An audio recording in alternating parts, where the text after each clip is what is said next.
Good day. It's April 27th, 2026. FBI Director Kash Patel is facing further scrutiny after allegations of excessive drinking have been exposed by the Atlantic News magazine. I'm Jessica Rolla.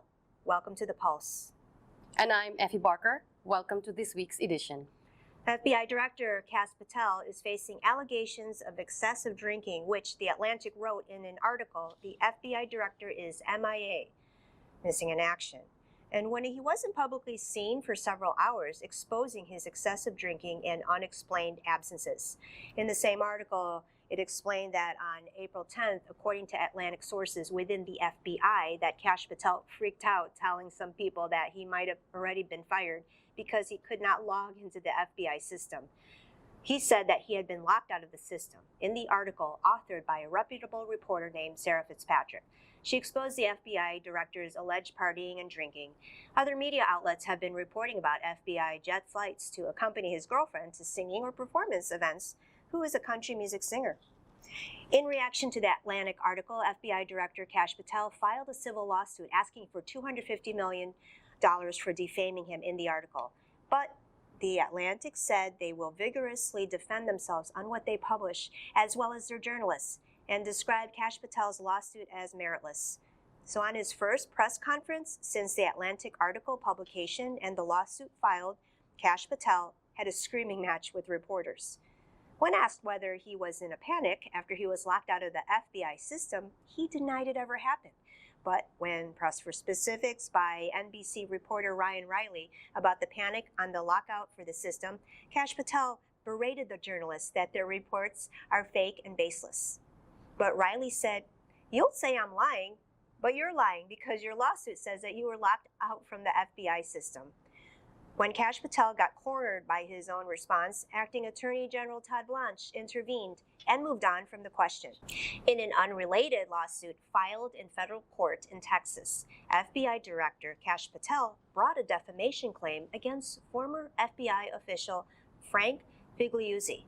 The claim stems from comments Figliuzzi made during an interview on Morning Joe, in which he said Patel had been more visible in nightclubs and on the 7th floor of the Hoover building, referring to the FBI director's office.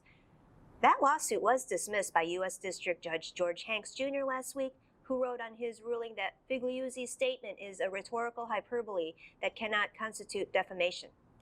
The impeachment hearings against Philippines Vice President Sara Duterte continued in the Philippine House of Representatives last week. The Vice President is facing possible impeachment in relation to the Vice President's misuse on the budget for Department of Education intelligence funds amounting to 500 million pesos when she was concurrent Secretary of Education, and of the Office of Vice President Intelligence Funds amounting to 112 million pesos. The Vice President has consistently denied any wrongdoing. However, she was impeached by the House last year. The previous impeachment was later ruled unconstitutional by the Supreme Court of the Philippines, which found that multiple articles of impeachment are not allowed under the 1987 Constitution. The Constitution provides that an official may only be impeached once within a 12-month period. As a result, the House was required to initiate new impeachment proceedings that comply with the Constitution.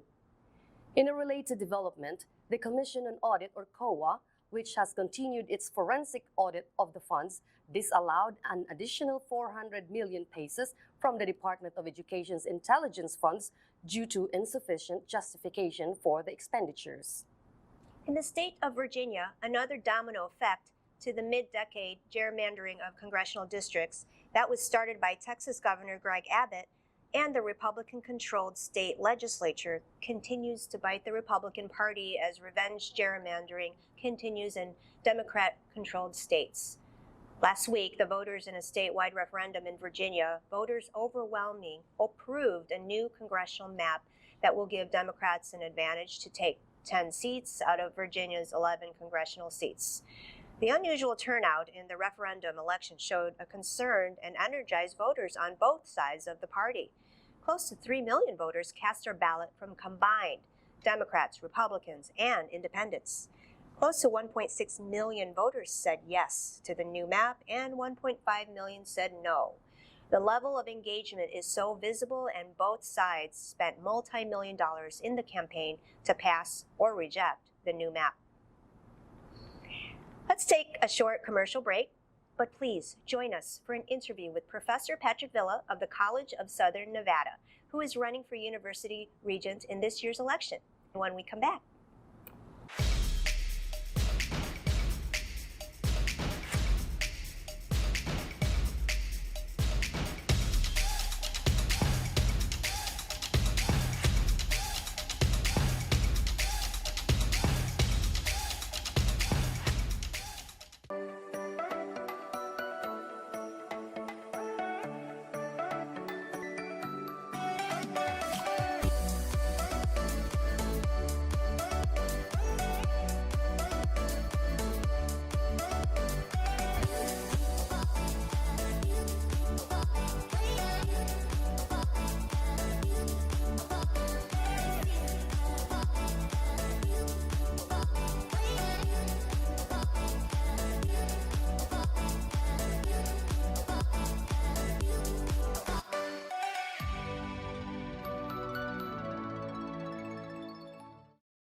Welcome back to The Pulse. With us now is Patrick Villa, who is running for University Board of Regents, District 2. Welcome to The Pulse, Patrick. Thank you for having me. Well, thank you so much for coming over here. I know you are very, very busy. And first of all, before we start, could you please tell us a bit about yourself and your professional background? Sure. Born and raised in Northern California. Went to school in Central California, moved to Las Vegas in 2004. I've been teaching in higher ed for about 28 years and universities and colleges, and I've been at the College of Southern Nevada, CSN, finishing my 22nd year right now, full-time as a mathematics professor. What is really a university regent or a member of the Board of Regents? It's a great question because most people do not know. The Yes. voters don't know. My simplest answer is most people understand CCSD, the school board, and the trustees who oversee all the superintendent, the principals. It's a similar structure for all the higher ed in Nevada. We have all the universities, community colleges, all the presidents. They report to the chancellor reports to the board, and the board is 13 elected people, or going to be less soon, but those are the elected people who make all the decisions and are responsible. So you're overseeing. Yeah. Yep, that's So exactly. any decisions would be from you, They and all the all- effects as well. would be Yep. from you. Pros and cons, yeah. Right. We have Aaron Bautista. I don't know if you know who he is. He is the Definitely. first Filipino-American to be elected to the Board of Regents. But in your case, where is the district exactly? I was just asking you that before we started, Sure. that you're representing. Yeah, it's District 2, and it's a very weird map, but I'll quickly tell you. It's in the central, kind of west central part of Las Vegas, goes all the way up north of the Beltway to Grand Teton, follows the 95 and Decatur all the way down a very skinny border, follows Rainbow, goes a little bit to Rancho, to the 15, all the way down to Flamingo. Okay. But it's a skinny, just a few blocks, but it's a few miles up. Is this a paid or unpaid? That's great. It is the only elected position in the state that has a zero salary. What? We're all doing it for fun. We're Oh. doing it to try to make things better, but yeah, it does not carry a salary at all. Right. So is that what's your motivation? Yeah, it is just to, I'm not doing it for the money, obviously. I'm just trying to do something better for our students, for our state, and make some improvements in higher ed. Were you always interested back in the day about education and improve the quality of education? I can't say not always. I mean, I've always been a teacher. Teaching's been in my blood, so I care about education. I care about the students and everything. It wasn't until recently I've gotten department chair, Senate chair, different positions I've been, and I've started working with the higher tiers of people in the colleges. And that's when I started to discover how it works. I mean, I didn't learn this process until about 6 years ago. Before I was like anybody else, had no idea. Right. And so I just see some things that I think I can help improve and make it better for everybody. Which part of the education that you are more interested? Is it more in the administrative or the education itself? My heart is always going to be in the classroom. Like people will Right. say, do you want to be a dean? Do you want to go for a vice president job? No. I mean, I love teaching. Teaching is what makes me happy, and it's where I feel I can do the most. And what's great about a regent position is if I get lucky enough to be elected, Right. I don't resign my position because it's obviously I'm not resigning for a zero salary job. Right. I can do both, and I can still make a difference there, but I can still do what I love Mm. and stay in the classroom. Which leads me to my next question. So if you are, or let's just say, when you are Sure. elected, what policies would you like to see being implemented? You know, I'm all about I want quality, number one, you know, because we have a bad name sometimes in Nevada, whether it's K through 12 or higher ed, where we're looked upon as not a great education state. I want quality education. I want to make sure we have good teachers. I want to make sure it's affordable. But a lot of that starts with we have to take some responsibility, Right. you know. And I was telling Jessica earlier that there's sometimes the board doesn't have much of a choice when they do things. You know, there's a recommendation comes in, they only have one choice, either say yes or no. Versus what I would like to implement is I want options. I want the board to have 2 or 3 choices. This is who we think can be president. This is the alternative to student increase in tuition or this or that. Let the board make the decision. Let the board be responsible and making the decision, not sending, pawning it off on somebody else. I want responsibility, Right. accountability from the board members. So that's really what I would like to try to push if I get elected. Being Yes. proactive is very important. Yeah, Because yeah. what you've had over 28 years of Yes. teaching. Yeah. It's a long time. Mm. Yeah, I've seen what works and what doesn't work, and yeah, there's like I said, everything can always be improved, but I think I can make some small changes here. And how is it going so far in your campaign? It's a learning experience, which as a teacher I do love to learn. It's different though. It is a little bit of what I expected. There's a lot of, I guess, rules, procedures, ways of how this works. So I'm learning it. I'm feeling good. I'm making a lot of contacts. Been going door to door. I've been trying to call people. I'm really just trying to get my name, my face, my message out there to people. Trying to hit the social media as much as I can and just let people learn who I am, what I'm all about, what I can do. Which part of the campaign that's more challenging for you? It's kind of the understanding of where to spend the money. I've raised a little bit of money, Right. but there's rules like, well, make sure when you buy your posters, they better be union shop. Don't Oh, go to yeah. some other I've mom heard and of that. some weird place, or they're gonna get mad at you and pull an endorsement. So I'm looking at that, Interesting, yeah. and that's a tough one because I'm looking at trying to be frugal. I go, this shouldn't cost this much, but I guess that this is Yeah. what you have to go with. So I'm navigating waters that way, and it's not like you can order sign like I'll go print something in my printer. It's ready Right. now. No, it doesn't But work like it that. They have takes a few rules, days. yeah. It takes a procedure. It's a Yeah, procedure to get it done. Totally. Then where do you put your signs up? Where do you put? I'm putting magnets on all my coworkers' cars. Yeah. That's one of the things, and it's I got to be selective, because I don't have unlimited funds. So it's just a matter of Right. what's going to be the best net for me. What's going to make the most difference, and that's what I'm trying to figure out. And a lot of it's going to be let's just try it and let's cross our fingers and see what happens. Okay. Well, we're almost out of time and for this segment. So last words, Patrick. Talk to your voters out there. Here's your pitch. I say I have a lot of experience in higher ed, so I'd be the perfect person for a Board of Regents position. You can vote for me because I'm Filipino, but that's not why I want you to vote for me. I want you to vote for somebody that will do something good for students of Nevada, for the families. And remember, you may not be going to UNLV, UNR, community college. Your kids might one day, your neighbors might, your nieces and nephews, somebody might. And these people, this race is important because they're making the structure that's going to affect you and your family down the road. So you want the quality education, stay in Nevada and vote for someone like me. Great, Patrick. Candidate for University Regent District 2. Thank you so much for talking to Effie and I today, and good luck on your race. Thank you. Appreciate being invited here. So thank you very much. Thank you.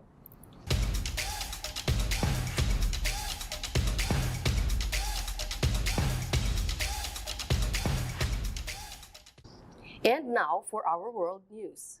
In a report from Al Jazeera, a gunman killed a Canadian woman and injured 13 others at Mexico's Teotihuacan pyramids, a major tourist and archaeological site outside Mexico City, according to authorities. The perpetrator died on Monday from a self-inflicted gunshot wound, according to local officials. The government of State of Mexico, one of the states in the Federal Republic of Mexico, reported that 7 of the injured persons were shot, while others sustained injuries from falls. Care is being provided to those affected, and personnel from the State Secretariat of Security will assist in the investigation, according to a post on X by Delfina Gomez Alvarez. Local prosecutors ultimately identified the suspect shooter as Julio Cesar Yasso Ramirez, a Mexican citizen. They did not go into additional detail. Local news organizations, videos, and photographs show a man standing on top of a pyramid, holding a rifle as onlookers duck for shelters. The video showed several gunshots. The tragedy occurred shortly after 11:30 a.m. local time, while dozens of visitors were on top of the Pyramid of the Moon. Some people were scared and threw themselves face down on the ground, and the rest of us started to go down, according to a tour guide, telling how the shooter opened fire on the tourists descending the pyramid steps. Another group of guests remained immobile on the pyramid's platform to prevent being targeted by the shooter. The police officers providing protection within the archaeological sites were the first to respond to the gunfire, followed by a National Guard unit arriving in a van to manage the incident. Staff at the archaeological site used to conduct security screenings before anyone entered the area, but they no longer do so. Mexico's President Claudia Sheinbaum said she is closely monitoring the incident and that her government is in contact with the Canadian Embassy. I have instructed the Security Cabinet to thoroughly investigate these events and provide all necessary support, Sheinbaum wrote about X. The event occurred less than 2 months before the start of FIFA World Cup, which Mexico will co-host with the United States and Canada.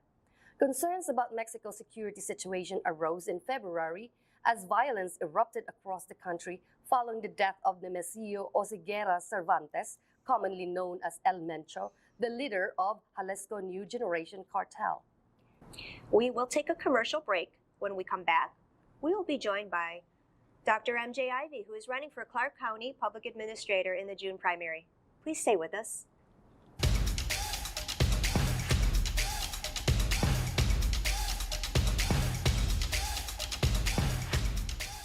Pure Medical Equipment provides top-notch quality medical supply equipment. Whether to rent or buy, Pure Medical Equipment and Supplies has it all. Pure Medical Equipment is committed to serve and give back to Southern Nevada. We deliver medical supplies and rentals to your door.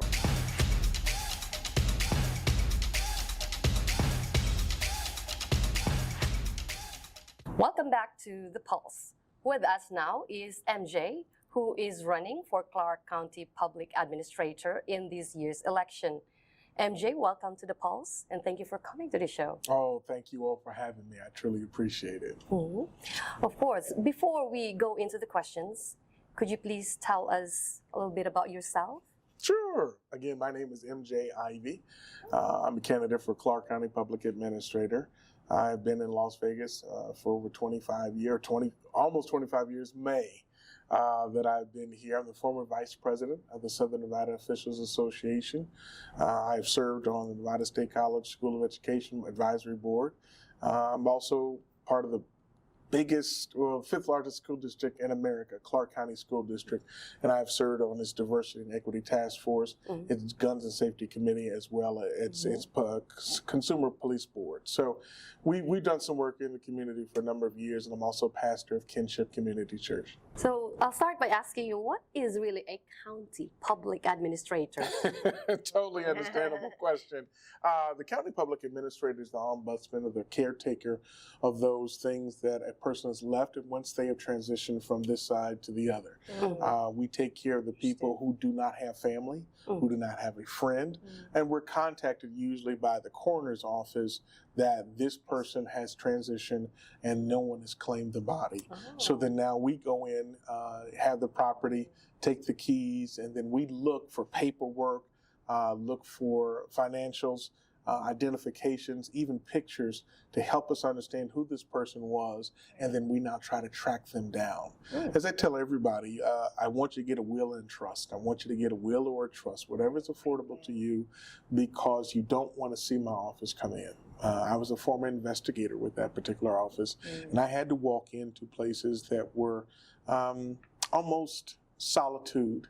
They were fallen folks. These were people that did not have relationships, and it was sad. So I am a veteran of the United States Air Force, having served in Desert Thank Shield you for and your Desert service. Storm. Oh, no problem.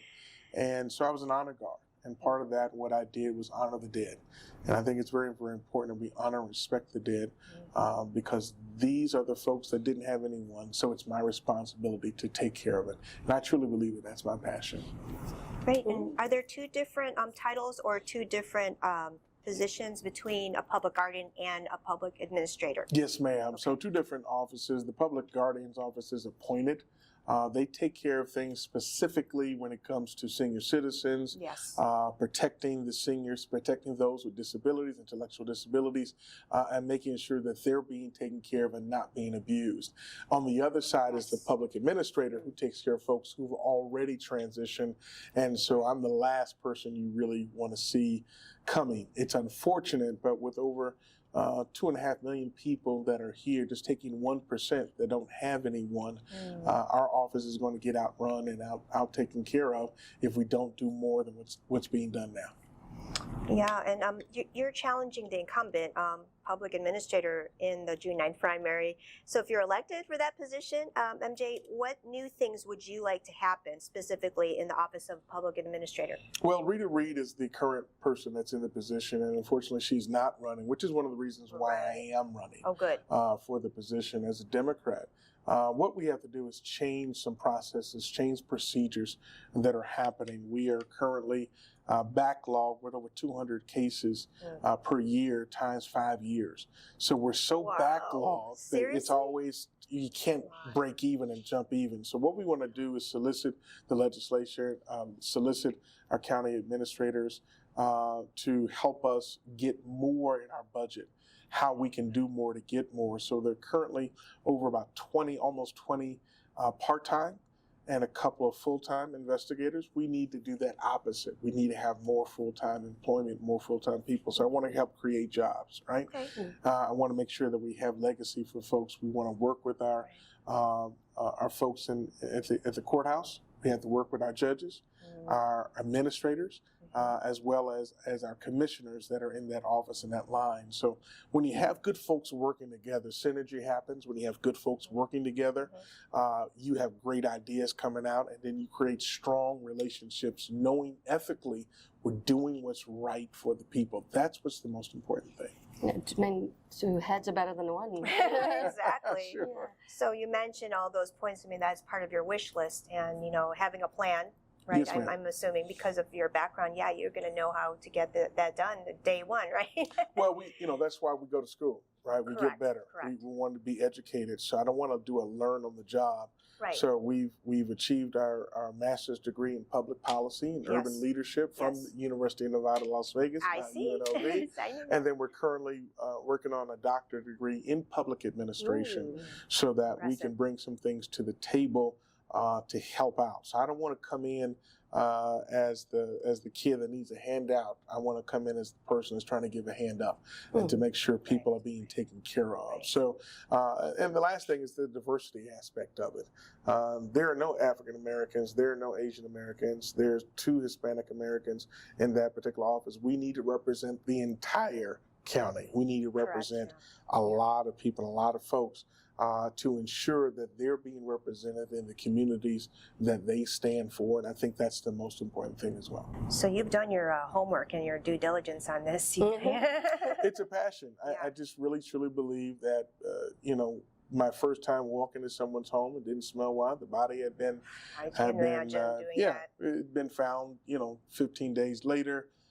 You're dealing with lost pets. We found a pet, 2 pets, Wow. that had transitioned as well, and then one was starving in the bathroom that we found, Wow. and we've got to call animals. So It's a lot. When you do a will of trust, if you're the person that does not have friends, family, you're living independently, that's great. But what ends up happening is that our office has to take care of it. We're not here to take care of your pet. We're not here to take care of your pet, Exactly. you know, Yeah. not Robbie and this and the other. We're just not here. So we have to call child services. We have to call animal control. We have to do all these things, and it's not the most happiest thing to do. Yeah. So the new software system that we need to get in order to make it easier, equipment to make it easier to do reports and to move more expeditiously will allow us to catch up Yeah. over the years and that. So this is not a thing that's Yeah. going to happen overnight. Yeah. I'm not making any promises to say, oh, the next 6 months when I get Right, elected. right, No, exactly. this Yeah. is not that. We need to do our due diligence in making sure